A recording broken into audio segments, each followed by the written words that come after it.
All right, so overall, I'm going to give the game an A-. This has constantly been in my top 5 favorite games. It's only recently kind of went down because of Rails of Europe coming out. Rails of Europe we will be reviewing next.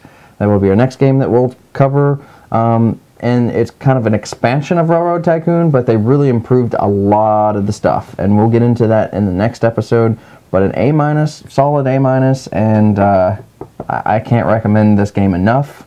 The one thing I do have to point out is the version we have here is out of print.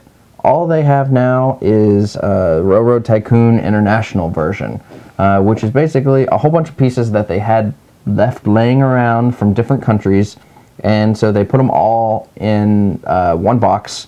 So you may get a Spanish version, a French version, or an Italian version.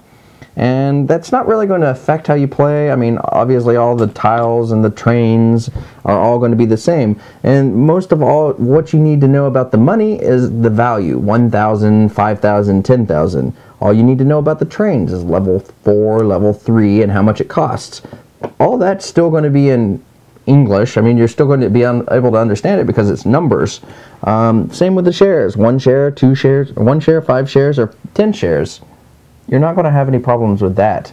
Mostly what's going to be in a different language is the actual letters, the words, and then like the subtitle. It'll still say Railroad Tycoon, but instead of saying the board game, it'll say something else. Le board game.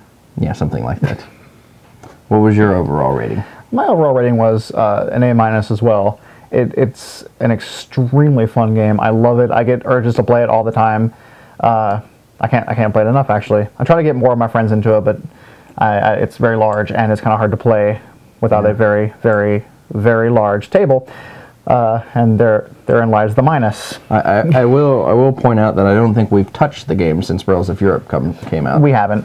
And the game is supposed to be re-implemented by Fred Distribution, and possibly Eagle Games probably still has some sort of connection to it.